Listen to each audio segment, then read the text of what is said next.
ئەفدەمە و هەمی دەمێن هەوا بخێر و خۆشی بیتن بینەرین هێژا و خۆشتوی بینەرین کەناڵی بادینان سات خۆشحالین و دەخەلەکەکانی داهاتینە خزمەتە هەوەیەن بەرێز بینەران دان عامر ئەو کەسەنە و هەمی ژیان ناخۆ تەرخانی مەکردبوون ژب و گەهاندنامە و خزمەتامە ژیان ناخۆ برێڤە برینە لەورە دەماک و ئەوان دچنە دتەمەنێکی مەزندا ئەوان پێتوی بوێ چەندێنەک و ئەم خزمەتاوان بکەین و ڕێزی لوان بگرین دگەل مەدا بنداک و بزانین وڵاتیان دەربارەی ڕێزگرتن لە کەسێن دانە عامر چ دبێژن.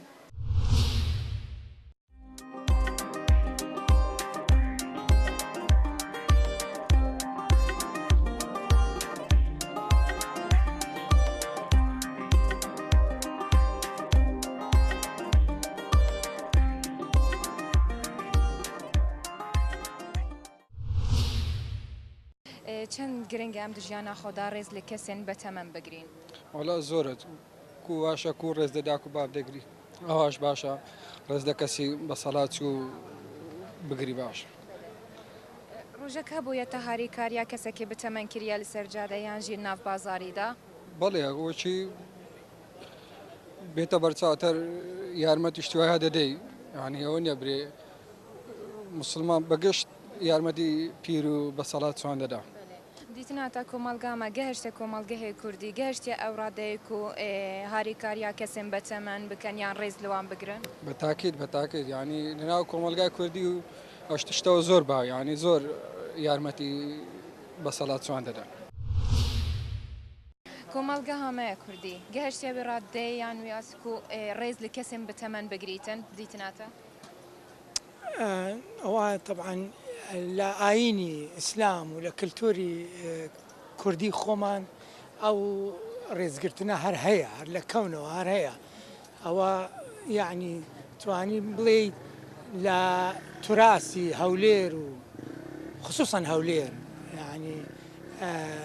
عاسیمەی کوردستانە هەموو بنەماڵەکانی کورد هەولێر بە تایبەت ڕێز گەورە دەگرن یعنی ئەوە شتێکی طبیعیە و نادروستە کەسێک ئەگەر ڕێز گەورە نەگرێ ینی بەڕاستی پێویستە چۆن تەماشای کەسانی تەمەن ینی بە ساڵات چۆن تەماشای وەڵا بە ساڵە چوان دوو جۆرە هەندێکی ینی کەم ئەندامن ئەوانە مەسەلەن یان ئەمراض المزمنە نەخۆشیان هەیە ئەوانە ینی بە تایبەت یعنی دەبێت معاملەیەکی خصوصی لەگەڵیان بکرێت چونکە ئەوە بە ساڵە دەچێت عینی وەکو منداڵ دەبێت ئەوش پێویستی بە احتیمامە و بە یعنی مداراتە نوعی دووەم هەیە ماشەڵە باشن و یعنی تەندروستیان باشە ئەوانە یعنی چەندێ مەجالاتی ئیشیان هەبێ لە کۆمەڵگا باشە یعنی هەر ئیشێک تەکلیفیان بکرێت باشە وەکو ئەوانە تەقاعد دەبن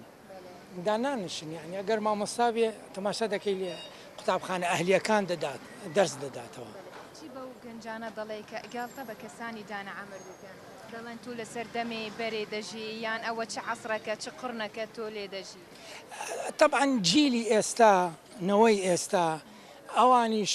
مافی خۆیان هەیە ئەوانیش بۆچوونی خۆیان هەیە دەبێ چۆن ئێمە داوا لە گەورە دەکەین ئەوانک بە ساڵا چوون معاملەی ئەوان بکەن ئەوانیش یعنی دەبێ ئێمەش معاملەی گەنجی نوێ یعنینەوەی نوێ ئێمەش یعنی بە شێوازێک معاملەیان بکەین وەکو یعنی ڕەچاوی هەموو تەتەوری تەکنۆلۆژی ئێستا ڕەچاوی ئەوە بکەین چونکە ئەوان واقع حال خلاص ئەوە ئێستا گەنج یعنی ئەوە زمانی خۆیانە ئەگەر حەزەکەی بژێیت لەگەڵیانە دەبێت تویش یعنی یەک تەفاعلێک ئاکشنی بکەی لەگەڵ گەنجەکانەوە گەنجیش یعنی هەر چۆنی بێت دەتوانین ئێمە یعنی احتیوایان بکەین و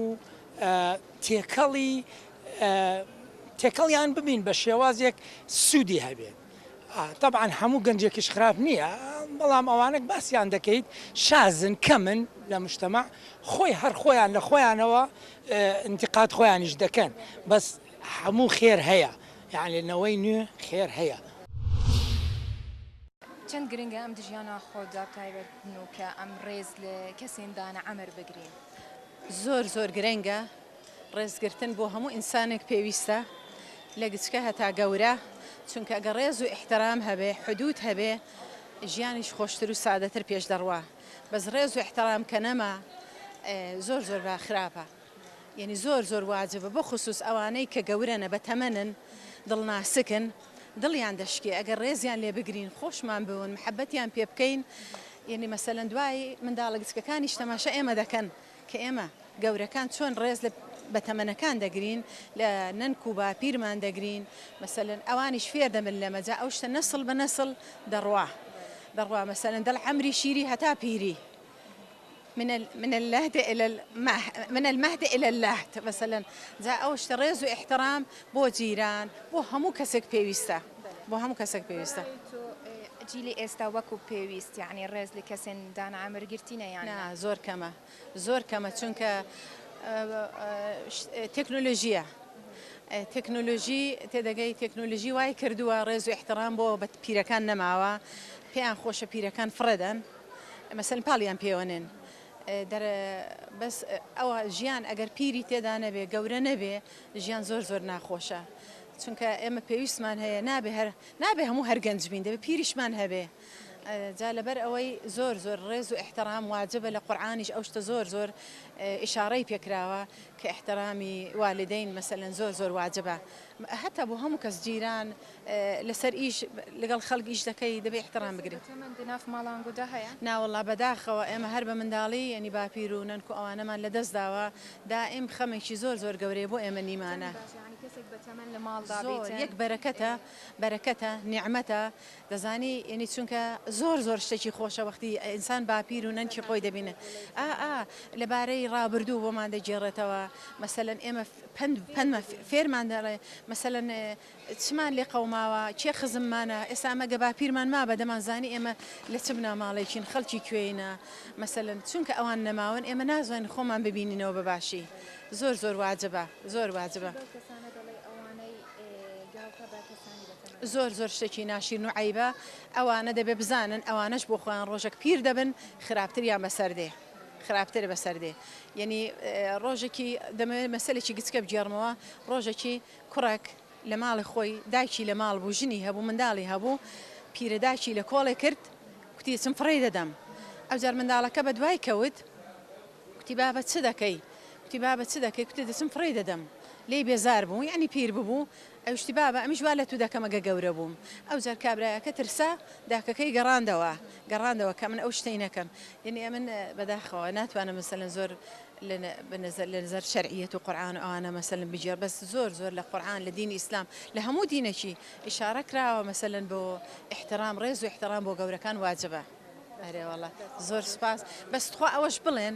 یەک شتم دەوێت لە خەڵکی هەولێرە لە دوکاندارەکان لە بازاڕیەکان زبڵ و زاڵی خۆیان ئەوانە شتی دەفرۆشن هەموو توجارن پاران هەیە با زبڵ و زاڵی خۆیان فڕە نەدەنە بەر پێی عالەمێ تێدەگەی النظافة من الإيمان شتێکی زۆر عیبە ئەوانە ئەو هەولێرە پایتەختە آخر دەزانی چی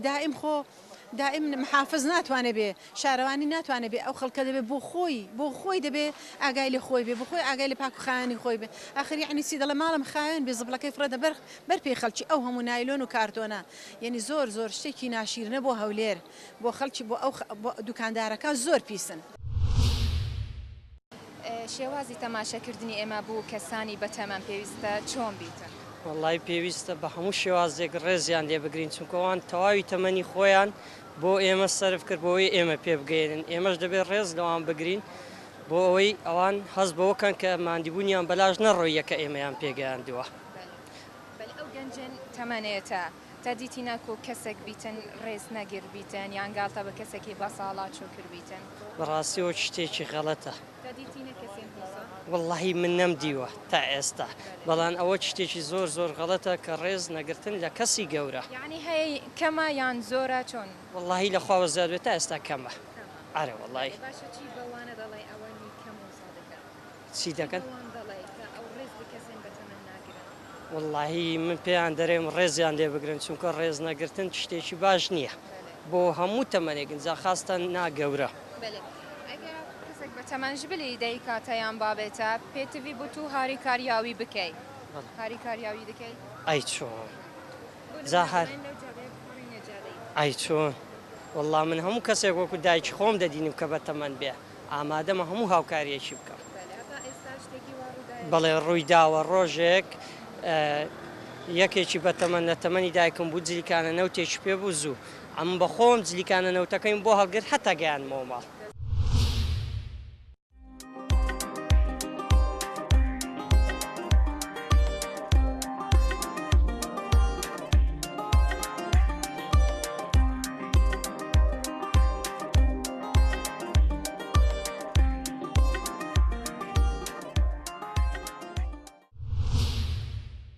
دیتناتە چەند گرنگە ئەم ڕێز لە کەسێندانە ئەمر بگرین؟ زۆر گرنگە ڕێز لە مرۆڤ بەتەمەنەکان بگرین بەڕاستی چونکە ئەوان گەورە و بەرز گەورە و کەسی گەورەی ئێمەن چونکە هەمومان داک و باومان هەیە بەڕاستی یعنی ئەرچ سەرشانی هەمومانە کە ڕێزیان بگرین جا داک و باوە یان کەسێکە بەتەمەنێکە لە بازارە لە هەر شوێنێک هەیە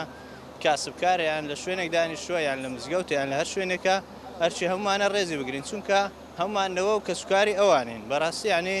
ئەبینی زۆر جار بچووکێک ئەبینی سوکایەتێک بە تەمەنێک کا بەڕاستی لە ناخەوە هەستەکەی کە ئازار تێدا چونکە ئەزانی ئەوانە ئەرکوماندوبوونیان کێشایە تاوەکو ئێمەیان پێگەیاندووە ئێمەیان گاندوتە ئەو ڕۆژێک کە بتوانین بژێ ژیانی خۆمان دابینکەین بتوانین کە ژیانی خۆمان دروست بکەین بتوانین کە تێکەڵ بە کۆمەلگا ببین و هەروەها بتوانین کە بڵێن بەردەوام بین لە ژیانی ڕۆژانەمان.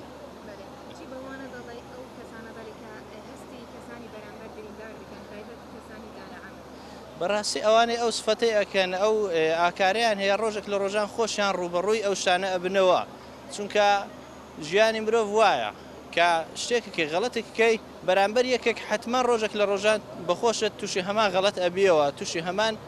کێشە ئەبیەوە کە تو ڕێز لە کەسێکی بەتەمەن ناگری حتمما بزانە کەسە چیشکە ڕێز لە کەسوکاری تو ناگری یان کە توش توێ عمر و بەتەمەن بووی دیسانەکە بەخۆش تووشی هەمان کێشە ئەبیەوە. دانامر دناف ماڵاوەدا هەیە؟ بەڵێ دایکم دانا عمرا هەرچەند باوکم نەمایە حەزمە کرێساویش لە ژیاندا باە ڕێزم گرت باە وەکو ئەو کەسانی کە ئێستا داک و باویان مایە بەڵام باوکم نەمایە ڕێزە داکمە گرم وەکو ئەوەی کە هەم دایکمە هەم باوکمە لۆ من. گرنگم گوێ خۆب دەینەوەم تایبەت نوکە دایکاتە کەسێک بە تەمەنە دناف ماڵێدا تەمەنەوێ درێژ بیت ئینشەڵڵا چەند گرنگە تو دانیشی دگەلوێ گوێ خۆب دەیە بتونێن وێ سەردەمێکەوە بەرێ ئەوان چتگرن چاو بژ ژیاناوان زۆر گرنگە گوێ لە گەورەکانمان بگرن چونکە ئەوان ئەزمونێکیان هەیە لە ژیان فێربووینە کە کۆمەلگا چۆن بەردەوامە بێت چۆن مرۆڤەکان پێکەوە گفتوگۆ ئەکەن پێکەوە ئەژین لەگەڵ جیرانەکانت لەگەڵ دراوسەکانت و هەروەها لەگەڵ کەسوکارت لەگەڵ کاسبکار و دوکاندار و ئەوانەکە لە بازار ڕووەڕیانە بینەوە بەڕاستی ئەوان ئەزمونەچیان هەیە لە ژیان بۆیە ئێمەش پێویستە بە ڕێچکەی هەمان ڕێچکەی ئەواندا بڕۆین بۆ ئەوەی کە بتوانین بەردەوامین لەو ژیانێکە تێداینە. شێوازی تەماشەکردنی ئێمە بوو کەسانی بەتەمەن پێویستە چۆن بیتن؟ بەخۆ شێوازی بەتەمەنەکان کابرا دەگەڕێتەوە سەر شخصەوەی کابرای بەتەمەن ئەگەر ڕۆژێک بی سارێک بی 50 ساروی دەبی ئەدایمەن احترامی خۆیە کابرای بەتەمەن دەبی ڕێز و احترامی لێ بژیرێ لەبەرەوەی یەکەم شت بەتەمەنە شەر نییە لە تو برێت تەمەنی 50 سارویان 6 ساڵوێ شەرنی ینی گچکە و گەورە هەر هەبووە لە ئێستا بە زروفەکەی ئێسەوەی لاتە یعنی تقریبا احترامی گەورە و گچکە نەما مەسەن کابراشی بەتەمەن لەو لایە بڕە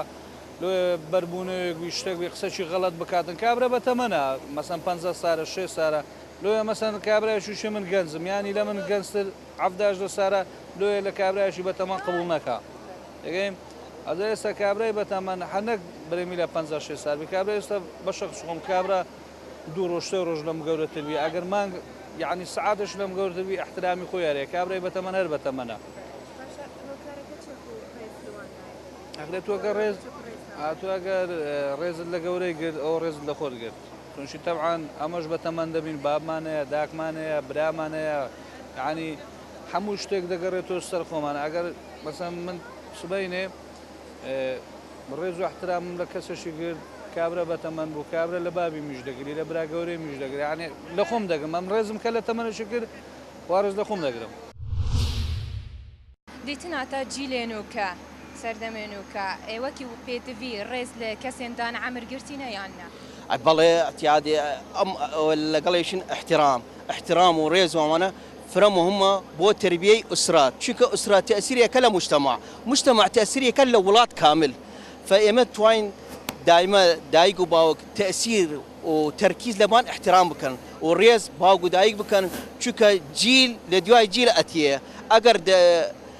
شەباب و گەنج ویانە احترام دایک و باوکردن ئەم جیلێتر لە دوای ئەمانەتیان نفسیی احترامەکە چونکە لە دوای ئەوەیشە دین و ئیسلام ویانە تەکید لەبان احترامەکە و لەبان ڕزای باوک و دایک ئەکا چونکە خوا سبحانه وتعالى لە قورئانی پیرۆز ئەڕێ وبالوالدين إحسانا ولا تقل لهما أف فزورمي درجة يك دايق وباوك احترامك ريزي بك دواي أو أقارب قورا إنسان مثقف متعلم أوانا قشتي سلسلة سورة أخوة قشتي تأثيرك لأسرة ومجتمع وولاد كامل اعتيادية تاريخ باس أكا أوي جيل وأسرة تأكيد جيل صالحان به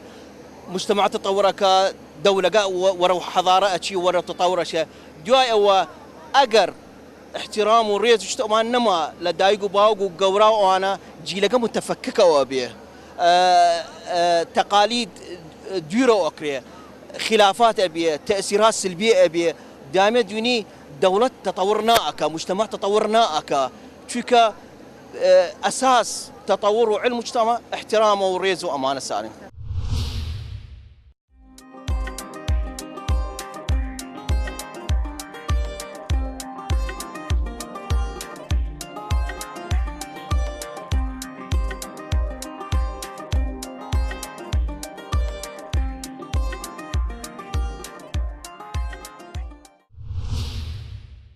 جیلی ئێستا بەڕای تۆ وەکو پێویست ڕێز لە کەسانی بە تەمەنگرتی نەیاننا دەبێ بگەڕێنەوە سەردەمی پێشتوت ئەگەرنەوەی ئێستا بەراورد بکەن لەگەینەوەی پێشان جیاوازێکی زۆری هەیە جارانەوەی پێشان گفتوگۆیەکە بوو لە نێوان ئێمە و باوکمان ئێمە و خەڵکانی بە ساڵاچوو گەوت بەڵام ئێستا قەتیعە هەیە لەبینی نەوەی ئێستا و باوکانی بە هەر حاڵ هەر کۆمەلگایەک ئەگەر هاتوو بەها جوانەکانی ڕوحی زاڵ بوو بەسەر بەها جوانەکانی مادی ئەوە ئەو کۆمەلگایە بێگومان لە ئاسوودە دەژی و دەستەکە ناری ئەوان ئەو بەها جوانانە بمانەوێ نەمانەوێ لە بوونی تەکنۆلۆژیا و لە بوونی پێشکەوتنی کۆمەلگا لە هەموو وارەکانەوە کاریگەرێکی سەلبی هەیە لە قیەمە ڕوحیەکان ئەو قیەمە ڕوحیانە بەداخەوە نەماینە ئەمەش دەگەڕێتەوە سەر دووبارە لایانی پەروەردە لایانی ڕاگەیاندن لایانی پیاوانی ئاینی پێویستە ڕۆڵ و دەوری خۆیان هەبی لە بڵاوکردنەوەی ئەو بەها جوانانەی ناو کوردەواری خۆمان بە تایبەتی پێشان و جاران بۆیە دەبی تەکید لەسەر یەک شت بکەینەوە بابەتی هەر سەرەکی ئەوەیە چۆن دەتوانین ئەو بەها جوانانە بگەڕێنینەوە بە پەیوەندیەکانی خۆمان لەسەر بنەمای کوردەواری لەسەر بنەمای ئاینی پیرۆزی ئیسلام لەسەر بنەمای ئەو بیرخواز و بیرمەندانەی کار لۆ ئێمەیاندا ڕێشتە و لەسەردا بڕۆ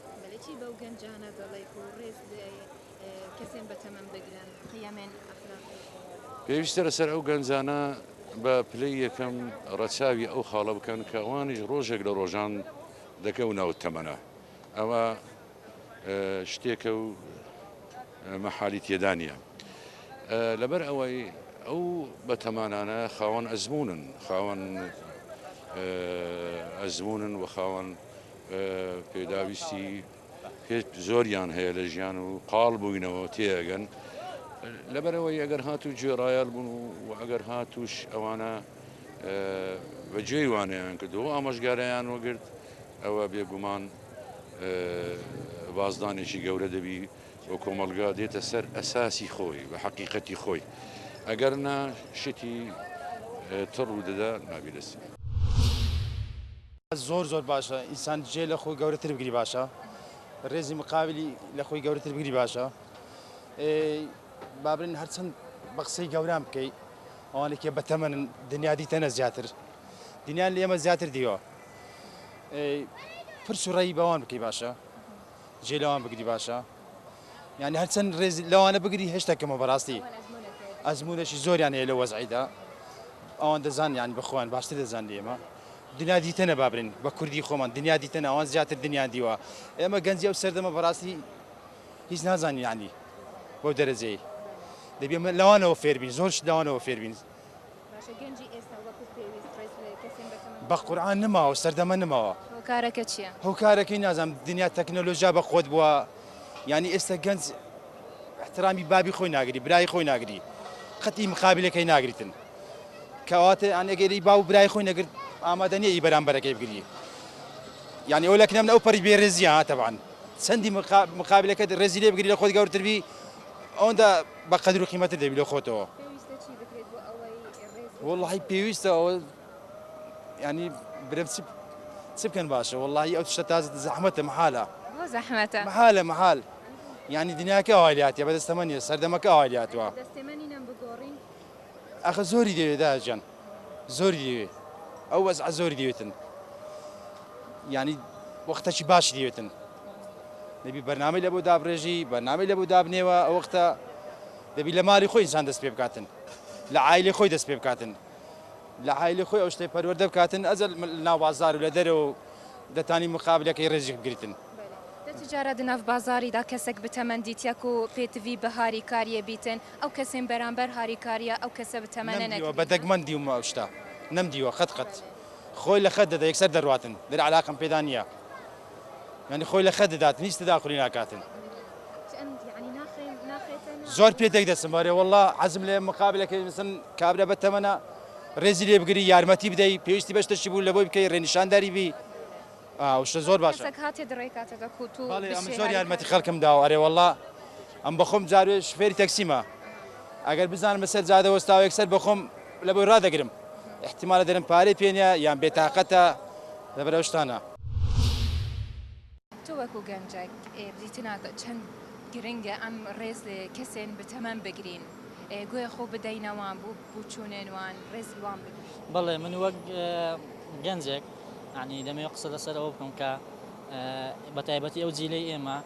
کە دەبێت زۆر ڕێز لە گەورەکانمان بگرین کە ئەوان کۆمەڵ ئەزمونیان هەیە چەندین ساڵیان بەڕێ کردووە لە خۆشی و ناخۆشییان بەڕێ کردووەوان بەتایبەتی لەو جیلەی پێشێمە کە کۆمەڵی کارەساتیان بەسەر هاتووە کۆمەڵێ ناخۆشیان بەسەر هاتووە و بە هەمان کاتشە بە کۆمەڵی خۆشیات تێپەڕیون دەبێ ئێمە عیبرە لەوانە وەرگین دەبێ پرسیاریان لێ بکەین دەربارەی ڕابردوو ئایا ڕابردویان چۆن بووە چۆن نەبووە ئێمە قسە خۆشەکانیان بەڕاستی ئێستاش لەو سەردەمەیە هەتا بڵێ مەجلیس و قسە و کۆڕ و کۆبنەوە زۆر کەم بووە بە هۆکاری تۆڕە کۆمەڵاتیەکان و بە هۆکاری زۆربوونی ئەتەرنێت و فەیسبوک و ئیتر وەڵحاصر زۆربەی تۆڕە کۆمەڵاتیەکان پەیوەندی کۆمەڵاتیەکان کەم بۆتەوە جاری وا هەیە گەنج هەیە بە ڕۆژ دایک و باوچی نابینێ جاری وا هەیە بە هەفتە دایک و باوچی نابینێ یان ژوورەکانیان جیا کردوتەوە هەرێکە و بە ژیانی خۆیەوە سەرقاڵە ئێمە مەسەلەن قسەیەکمان هەیە ئەڵێن جیهانمان کردوتە گوندێکی بچووک بەڵام لە ناو ماڵەکانمان کردوتە جیهانێکی گەورە جاری وا هەیە بە سەعات بە ڕۆژ ئێمە یەکتری نابینین هەواڵ یەک ناپرسین هەموو دەمان لەسەر فەیسبوکین لەگەڵ ینی نەفەرەکانی تر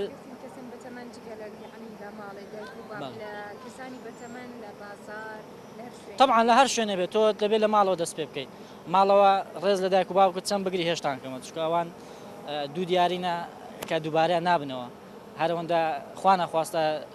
کە لە دەستدان ئەو کاتە قەدریان نەزانی دایک و باوک داپیرە و باپیراوانە بۆ ماوەی کاتی لەگەڵ تۆنە پێویستە کە ڕێزیان بگری پێویستە احترامیان بگری پێویستە بە قسەیان بکەیت چکە ئەوانە بەڕاستی خۆشەویستن و هەتا لەگەڵ شتن دەبێ یارمەتیان دەی لەگەڵیان بی هاریکاریە کەسێکی بتەمەن کردیا دناف بازاریدایان سەرجادەی تا هاریکاریان بێگومان هەیە پێویستی بە یارمەتی مەمەسەلەن هیچ پەڕینەوەی شەقامێک من یعنی بۆ ئۆتۆمبیلم بۆ ڕاگرتووە هەتا پەڕیوەتەوە یان داوای شتێکی کردووە یان شتێکی پێویست بووە ئەوە گچکەترین یارمەتیەکە ئێمە جێبەجێمان کردووە و قەرزاری ئەو جیلەشین بەڕاستی بەڕاستی پێیان دەڵێم حتا پێیان ئەگرێ ڕێز لە گەورەکان بگرن چکە چەند ڕێزی گەورەکان بگرن چەند ڕێزی بەرامبەریان بگرن ڕێزی خۆیان نەگرن و نیشانەی ڕۆشنبیری و سەقافەتی خۆیانە.